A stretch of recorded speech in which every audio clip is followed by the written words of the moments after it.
Salve galera, tranquilo? No futuro, os humanos não saem mais de casa. Em vez disso, enviam androides chamados substitutos para realizarem suas tarefas diárias. As pessoas controlam seus substitutos do conforto de suas casas, usando cadeiras especiais que os conectam aos androides por meio de sinais neuropáticos. Se o substituto é danificado, a pessoa não sente dor, mas experimenta todos os prazeres vividos pelo androide. Isso permite que os usuários façam acrobacias malucas com seus substitutos, além de escolherem a aparência deles, o que faz com que todos nas ruas pareçam jovens e bonitos. O crime e as doenças diminuem rapidamente, e a sociedade começa a perder o ódio. No entanto, um grupo chamado Dreads acredita que usar substitutos é viver uma mentira. Eles lutam contra essa prática e vivem em zonas isoladas. Seu líder é conhecido como Profeta e costuma fazer transmissões incentivando as pessoas a deixarem as cadeiras. Numa noite, na cidade, um homem rico vai a um clube, pula na multidão e começa a flertar com uma mulher, levando-a para um beco para se beijarem. Nesse momento, uma figura misteriosa aparece e eletrocuta os dois, destruindo os substitutos antes de fugir de moto. Ele acelera tanto que faz um carro capotar e bater. Momentos depois, os agentes do FBI Peters e Greer chegam à cena do crime. Um policial informa que a vítima masculina não é um substituto registrado, mas a mulher, sim. No entanto, a dona dela não registrou nenhuma ocorrência. Os olhos dos dois substitutos foram queimados e o chip de memória do homem foi destruído. Mas Greer o leva para análise. Depois, os agentes vão até o apartamento da dona do substituto feminino e a encontram morta, com sangramento no nariz. Ao verificarem os controladores, descobrem que a última coisa que o substituto feminino viu foram os olhos do parceiro queimando antes que o sinal fosse cortado. Em seguida, Greer volta para casa e bebe um copo de água, confirmando que ele também usa um substituto. Enquanto o androide se guarda no armário, o verdadeiro Greer sai da cadeira de controle e entra no quarto de uma criança, onde observa uma foto com sua esposa e o filho. Logo depois, ele verifica a esposa, Meg, que se comunica com ele por meio de seu substituto. Greer quer tirar férias sem usar os corpos androides. Ele quer viajar de verdade. Também aponta que faz tempo que eles não estão realmente juntos, pois apenas os substitutos se encontram. Meg diz que é melhor assim. Na manhã seguinte, alguns estudantes encontram Jared morto e coberto de sangue em sua cadeira, o que significa que ele era a pessoa por trás do substituto masculino destruído. Logo depois, o chefe de Greer, Andrew, compartilha os detalhes com os agentes. 2 pessoas morreram por causa de um ataque recebido através de seus substitutos. Depois, Greer e Peters analisam as imagens das memórias do substituto e percebem um homem armado, concluindo que se trata de um homicídio. Em seguida, recebem uma ligação informando que Jared era filho de Lionel, o criador do conceito de substitutos. A empresa dele, Virtual Self Industries, ou VSI, é uma das maiores do mundo, mas Lionel foi demitido pelos sócios há quase 10 anos. Desde então, Lionel vive reclamando. Mesmo assim, os agentes descobrem onde ele está e vão visitá-lo. Eles são recebidos por um substituto de Lionel, que explica que sempre teve uma relação distante com Jared. Ele também conta que deu a Jared um substituto quando ele foi para a faculdade, na esperança de aproximá-los. Peters faz várias perguntas que irritam Lionel, então Greer tenta acalmá-lo demonstrando empatia, pois também perdeu um filho. Ao ser questionado se alguém teria motivo para feri-los, Lionel percebe que o assassino queria atingir a ele, sem saber que o substituto estava sob o controle de Jared. De repente, o substituto desliga e Lionel aparece em sua cadeira, em choque por ter causado a morte do filho.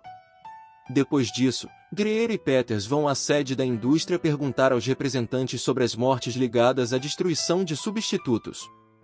Eles ficam ofendidos e garantem que os substitutos têm mecanismos de segurança para evitar esse tipo de problema. Em seguida, os agentes mostram o chip danificado a um engenheiro, que explica que só seria possível queimá-lo se todos os circuitos fossem destruídos de uma só vez. O engenheiro também mostra que receberam recentemente um caminhão de substitutos do exército com chips de identidade e sistemas óticos removidos. Os agentes então vão a um campo militar, onde vários soldados usam substitutos para lutar em guerras distantes. Quando um substituto é destruído por um tiro, o humano controlador apenas assume outro. Um coronel afirma que as armas militares não afetam os usuários e revela que o exército remove certas peças para análise. Mais tarde, na delegacia, Peters finalmente identifica o homem armado como Miles, um sujeito que não usa substitutos.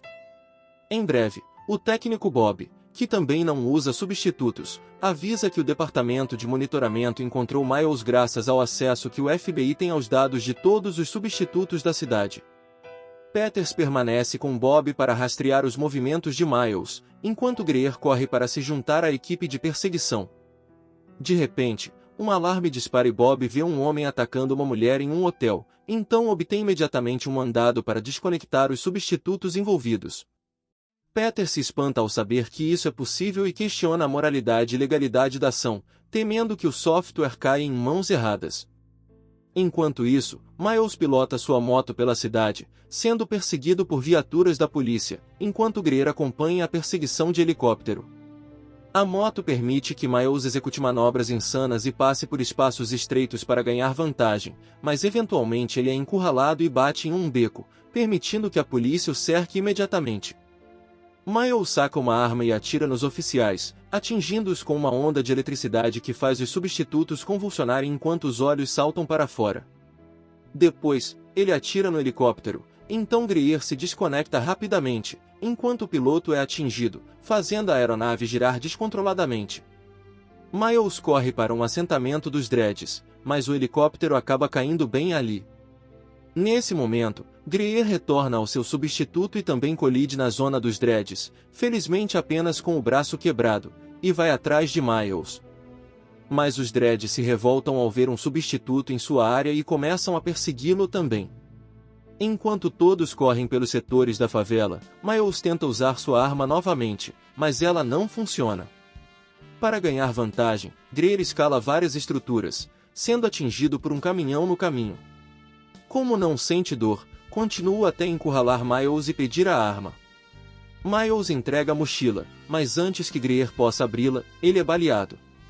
Enquanto Miles recupera a bolsa, uma mulher continua atirando em Greer e o chama de abominação, fazendo com que ele se desconecte do substituto.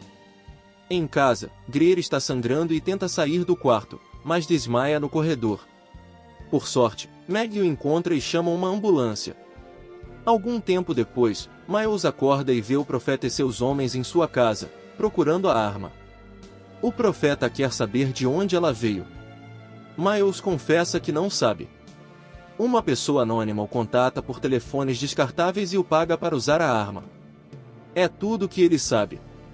Logo, os noticiários anunciam que o profeta vê o helicóptero abatido como um ataque pessoal contra os Dreads e declara uma revolução contra a sociedade dos substitutos. No hospital, Greer também acorda, e Andrew informa que ele foi suspenso. Furioso, Greer foge do hospital e encontra Peters. Mas, enquanto andam, ele começa a passar mal. Parece ser um efeito colateral do uso prolongado de substitutos. Peters tenta arrumar um substituto novo, mas os modelos aleatórios não agradam Greer. Ele decide ir até a colônia dos Dreads e é autorizado a entrar por estar em seu corpo real. Lá, fica chocado ao ver seu substituto crucificado. Ele também descobre que Miles morreu e participa do funeral. O profeta faz um discurso, lembrando a todos que a morte é um sinal da verdadeira humanidade, algo que os androides não têm. Após a cerimônia, tenta falar com o profeta, mas é espancado pelos seguranças enquanto o profeta diz que sentir dor é a experiência humana real. Greer pergunta sobre a arma e o profeta ri com sarcasmo, forçando o homem a ir embora. O profeta entra em seu trailer e revela que a arma está debaixo do assoalho. Enquanto isso, Greer é pego por outro substituto de Lionel, que explica que está usando um novo modelo porque sua vida está em perigo. Greer conta que o assassino de Jared foi morto pelo profeta e compartilha sua história. Seu filho morreu num acidente de carro, e nada é pior do que um pai enterrar um filho. Lionel observa que, ao descobrir a origem da arma, encontrarão quem está tentando matá-lo. Ele afirma que os Dreads não têm recursos para isso. Quando Greer chega em casa, encontra Meg em uma festa selvagem com amigos. Em particular, ele discute com ela porque quer ver a verdadeira Meg, e não seu substituto hedonista. Meg diz que mudou e que isso não é mais possível. Ao sair frustrado, Greer agride um dos convidados até perceber o metal sob a pele falsa. Depois que ele sai, o substituto de Meg vai até o corpo real na cadeira.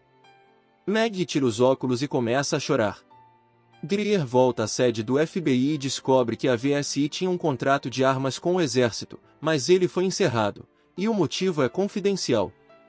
À noite, um substituto invade a casa de Peters para checar as gravações da cadeira e descobre o software de Bob que pode desligar todos os substitutos. Então, Peters leva seu sistema e o conecta a outra pessoa. Na sede, o substituto de Peters está pronto para agir. No dia seguinte, Greer se encontra com o coronel e mostra uma foto da arma. O coronel admite que essa é a arma encomendada pelos militares, mas todos os protótipos teriam sido destruídos depois que descobriram que também matavam. Quando Greer informa que os Dreads possuem a arma, o coronel declara que o exército assumirá a missão de recuperá-la. Na zona dos Dreads, o profeta entrega a arma a seus homens e ordena que a entreguem para Peters. Depois, Greer tenta conversar com Meg sobre o relacionamento deles e a perda do filho. Meg se irrita e diz que só está viva hoje porque o substituto lhe oferece uma fuga da vida real. Quando Greer insiste em falar sobre o assunto, Meg desconecta do substituto e o corpo real toma um remédio. Logo o exército invade a zona dos Dreads para recuperar a arma. Enquanto os moradores entram em pânico e tentam se esconder, o profeta e seus homens tentam fugir, mas são encurralados pelos soldados. Ambos os lados abrem fogo imediatamente, mas o exército tem mais homens e armas, então o grupo do profeta é rapidamente dominado. O profeta é baleado, e quando os soldados se aproximam, ficam chocados ao descobrir que ele é um substituto. A verdade é que Lionel era quem estava controlando o profeta o tempo todo. Enquanto isso, Greer se encontra com Peters, que revela que Miles foi contratado por Andrew para matar Lionel.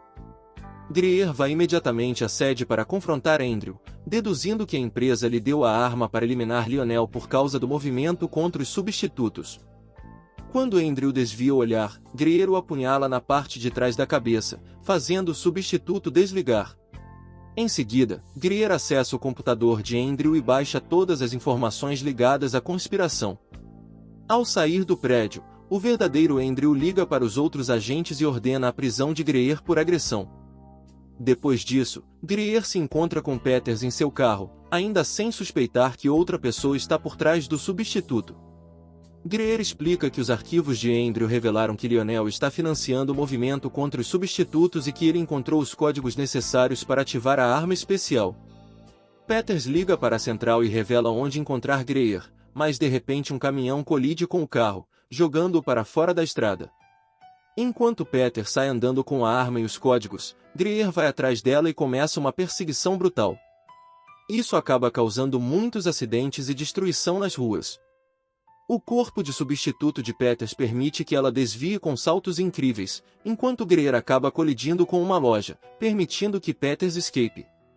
Logo, vários agentes do FBI aparecem procurando Greer. Então, ele se esconde e dá um jeito de roubar um carro. Depois, ele liga para Bob e pede que desligue o substituto de Peters, mas é tarde demais.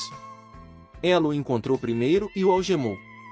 Agora, Peters tenta acessar toda a rede de substitutos. Nesse momento, Andrew a encontra e tenta fazê-la ver a razão, apenas para descobrir que Lionel está controlando o corpo dela. Desesperado, Andrew tenta convencer Lionel de que substitutos são bons para a humanidade, mas Lionel quer que as pessoas vivam como humanos de verdade. Então, ele dispara a arma e mata Andrew como vingança pela morte de seu filho. Em seguida, Peters começa a carregar um vírus na rede de substitutos com a intenção de matar todas as pessoas que estiverem conectadas a um. Momentos depois, Greer invade a casa de Lionel e atira nos substitutos que fazem a segurança para abrir caminho. Ele revira o local e acaba encontrando uma porta secreta. Ao atravessá-la, descobre uma sala cheia de substitutos, incluindo o profeta e o assassino de Peters. Lionel está em uma cadeira de rodas apontando uma arma para Greer e afirma que quem está em um substituto já está morto por dentro. Então, ele está apenas fazendo um favor à humanidade. O computador anuncia que o carregamento do vírus foi concluído. E Lionel se suicida com um composto químico. Greer retira Lionel da cadeira e se conecta ao substituto de Peters. Ele liga imediatamente para Bob, que lhe dá instruções de como interromper o vírus. Com apenas um segundo restante, Greer consegue cancelar a transmissão e salva todos os usuários humanos, mas o vírus ainda atinge os substitutos e está prestes a destruí-los. Bob quer ensinar Greer a impedir isso também, mas Greer permite que continue, para que o mundo finalmente se liberte dos substitutos. Enquanto o vírus é ativado, um agente do FBI aparece e atira no substituto de Peters. Logo, os substitutos do mundo todo começam a se desligar e a cair, enchendo as ruas e prédios com robôs sem vida. Greer sai da casa de Lionel e observa as pessoas saindo para fora, atordoadas e confusas. Quando finalmente chega em casa, Greer consegue abraçar a verdadeira Meg novamente. As notícias anunciam que os substitutos não funcionam mais, mas ninguém se feriu. Agora, a humanidade precisa reaprender a viver. Terminando assim Substitutos, filme de ficção científica e ação de 2009. E eu espero você no próximo filme.